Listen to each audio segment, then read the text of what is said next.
You mentioned sleep at night. Are there any times you have cases or client situations where it's hard to sleep at night? All the time. There are cases, and it's not, hopefully I can, the things that keep me up at night are hopefully not things I've done, right? And very rarely do I find something that I think, God, I really messed that up. And if I do what I can. But, we do post-mortem. We second guess ourselves all the time, and that's what makes us better.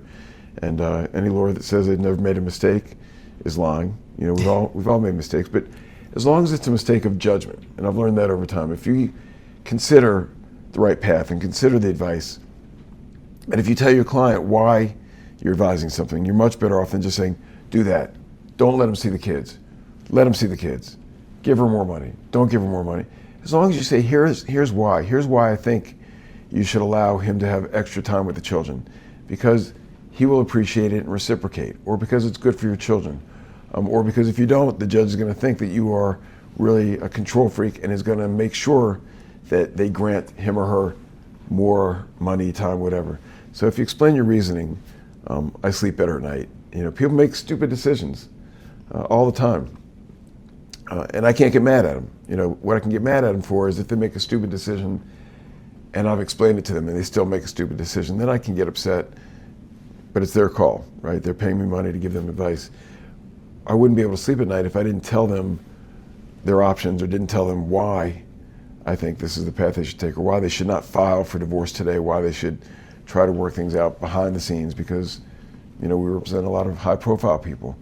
And as soon as you file something, it gets picked up and it gets public, and all of a sudden it's a whole nother ballgame. Explaining why it might be good to file because you get to be in court and have a judge come help you and you need some help, or why it might be good not to file because you can try your best to work with them and maybe they'll appreciate that you didn't file. There are a whole bunch of moving parts, but I sleep pretty well at night. I get upset sometimes when judges make bad decisions, when clients make bad decisions, when other lawyers make bad decisions, and when other clients make bad decisions. A judge I know, an old judge, gave me an idea once, and I've never been able to get rid of it, and I like it. It takes 4 or 5 people to create a settlement, a resolution, and it just creates one to mess it up. You could have 2 lawyers, 2 clients, maybe a mediator, maybe a spouse, a new spouse, a friend, a parent. Anybody can mess up a deal. But if they all get together and they all work it out, great. Now, when you have clients that accidentally or intentionally, or either or, leak information that is rather confidential and it creates a splash, as I'm assuming that can happen when you have high profile clients or just non-profile, high profile. How does that, how do you manage that? So there are a whole bunch of directions this conversation can go, when things get leaked.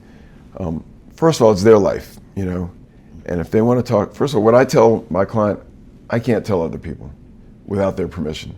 They can. It's their privilege. So it's not my privilege, it's the client's privilege. If I say, here's what's going to happen, here's what I think, here's what I advise, they can tell anybody they want. And sometimes they should. They should go tell their parents, their closest advisor, and say, my lawyer says, here's what I should do and why.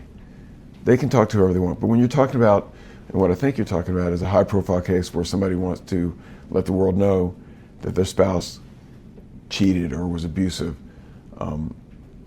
and that's just telling their story. And I'm not a celebrity, right? I don't know how their world works. I sort of glimpse inside of it, but sometimes their personal reputation is more valuable than whatever the money transaction is in the divorce. So sometimes they have to have their narrative.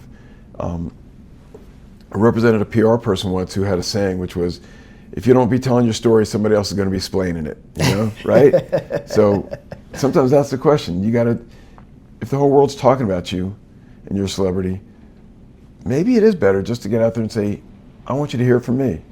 And here's my story. And it comes from my lips and my mouth, and it's more authentic. So it's not my job to advise. They have PR people. My job is to think about how is the court going to consider what they've done. And I try to tell them, if you go out and talk bad about your spouse, the judge is probably not going to find that a favorable fact. Right. But again, that's for PR people. And again, we don't leak things. We don't call, news organizations and say, hey, we need to know. And if someone asks us to do that, we don't do that. we can do things to prevent it. We can try to file in different cities or different counties. We can try not to file something and work it out. And then like Jeff Bezos, right? You heard about his divorce after he was divorced.